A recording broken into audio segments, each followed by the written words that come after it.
ஆட்சி அமையும் சொல்லி சொல்றீங்க, பிஜேபி அதை சொல்றாங்க. ஆனா வந்து இப்ப கூட்டணி அரசுல பங்கு தர நாங்க வந்து ஏமாளிகள் அப்படின்னு எடப்பாடி சொல்றாங்க. நாங்க சொல்றது தேசிய ஜனநாயக கூட்டணியின் கூட்டு மந்திரி சபை தமிழ்நாட்டில் இந்த முறை அமையும். திமுகங்கிற தீய சக்தியை வீழ்த்தி எங்களது கூட்டணி ஆட்சின்னா பங்கு பெற அனைத்து கட்சிகளும் அதுல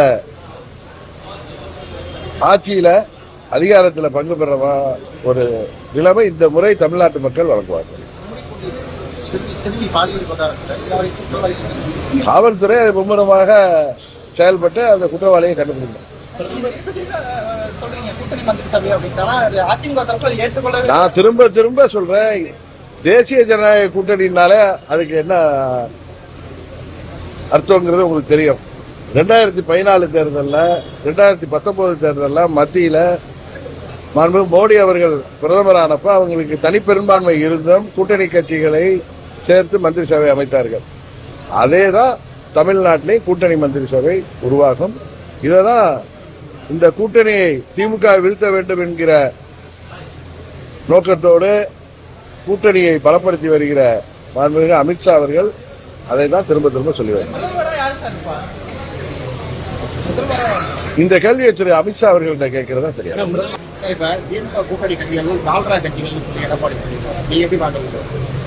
நான் மற்றவர்கள் பேசுவதை பற்றி அதற்கெல்லாம் நீங்க என்னிடம் வந்து கேள்வி கேட்டு இன்னைக்கு தமிழ்நாடு இருக்கிற நிலைமையை மக்களுக்கு ஒரு நல்ல ஆட்சியை கொடுப்பதற்காக முயற்சி செய்து கொண்டிருக்கிற கூட்டணியில நீங்க ஏதாவது வார்த்தைகளை சொல்லி தர்ம சங்கடத்தை ஏற்படுத்த விரும்பினால் உறுதியாக அதற்கு நான் பதில் அளிக்க மாட்டேன். இதுல எந்த குழப்பம் இல்லைங்கன்னா, இதை அதிகாரப்பூர்வமாக அமித்ஷா அவர்கள் சென்னையில இந்த கூட்டணி அறிவிக்கும் பொழுது அதிகாரப்பூர்வமாக தமிழகத்தில் தேசிய ஜனநாயக கூட்டணியுடைய முதலமைச்சர் வேட்பாளர் தற்போது எதிர்க்கட்சி தலைவராக இருக்கக்கூடிய எடப்பாடி பழனிசாமி அவர்கள் என்பதை தெளிவாக சொல்லியிருக்கிறார்.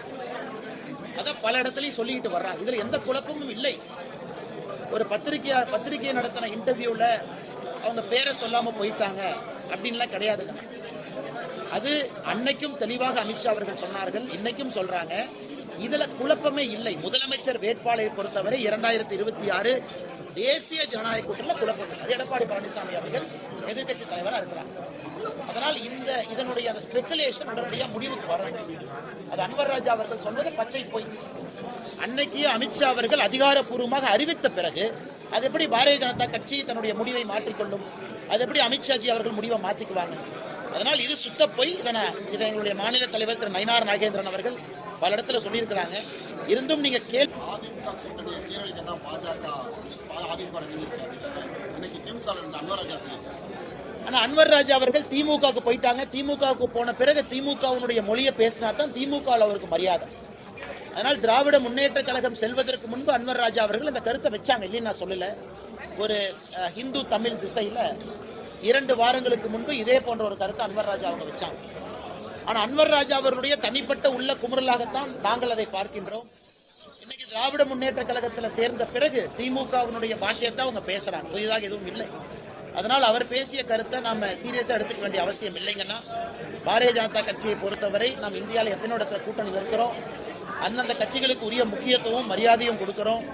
பீகார் உட்பட ஜனதாதள் கட்சி நிதிஷ்குமார் அவங்க நீங்க பாக்குறீங்க, எல்லா மாநிலத்திலும் கூட அன்வர் ராஜா அவர்கள் அவருடைய தனிப்பட்ட காரணத்திற்காக திமுகவில் இணைந்திருக்கின்றார். இதுல பாரதிய ஜனதா கட்சியின் மீது குற்றம் சுமத்துவது முறையல்ல. இந்தியாவில் பல மாநில பல கட்சிகள் பாஜக உடைச்சிருக்கு, அது மாதிரி அதிமுகவை உடைக்க பார்க்கிறது. அது அவருடைய தவறான பார்வை, தவறான கற்பனை, தவறான புரிதல். மூன்றுமே அன்வர் ராஜா அவர்களை பொறுத்தவரை தவறான பார்வை, கற்பனை, புரிதல். பாரதிய ஜனதா கட்சி இந்தியாவில் எந்த கட்சியும் உடைக்கல. பாரதிய ஜனதா கட்சியால் எந்த கட்சிக்குள்ளேயும் குழப்பம் வரல. இன்னைக்கு மகாராஷ்டிராவை பொறுத்தவரை ஏக்நாத் சிண்டே அவர்கள் உத்தவ் தாக்கரேட்டிருந்து பிரிஞ்சு வர்றாங்கன்னா அவர் ஒரு காரணத்திற்காக பிரிஞ்சு வந்திருக்கிறாங்க. அது நாங்களுக்கு பொறுப்பு கிடையாது. இன்னைக்கு பீகார்ல எங்களை விட குறைந்தபட்ச எம்எல்ஏக்கள் இருக்கக்கூடிய ஜனதாதள் இன்னைக்கு அவங்க ஆட்சியில் இருக்கிறாங்க. எங்களை விட குறைந்த எம்எல்ஏக்கள், அவங்களோட நாங்க எம்எல்ஏக்கள் அதிகமா இருக்கோம். இருந்தும் நாம முதலமைச்சரா இல்ல. இது இந்தியா முழுவதும் மக்கள் பாரதிய ஜனதா கட்சியை பாக்குறாங்க.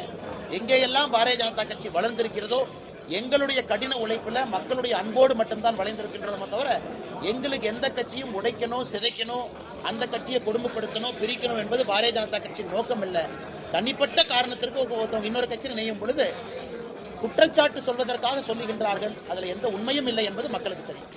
தொடர்ந்து அன்வர் ராஜாவை தொடர்ந்து அதிமுக கூட பாஜக கூட்டணி வச்சதுனால அன்வர் ராஜாவை தொடர்ந்து நிறைய மூத்த தலைவர்கள் அண்ணே, நான் எப்படி கருத்து சொல்ல முடியுங்க? அன்வர் ராஜா அவர்கள் சொன்ன கருத்து பொய்ன்னு நான் சொல்லிட்டேன். அன்வர் ராஜா அவர்கள் சொன்ன கருத்துல எந்த உண்மையும் இல்லைன்னு சொல்லிட்டேன். அன்வர் ராஜா அவர்கள் தன்னுடைய தனிப்பட்ட காரணத்திற்காக திமுக இணையறாங்க, பழைய பாரதிய ஜனதா கட்சியின் மீது போடுறாங்கன்னு சொல்லிட்டேன். மற்றபடி இவங்க இணைவாங்க அவங்க இணைவாங்க, அதற்கு நாங்கள் எப்படி பொறுப்பேற்க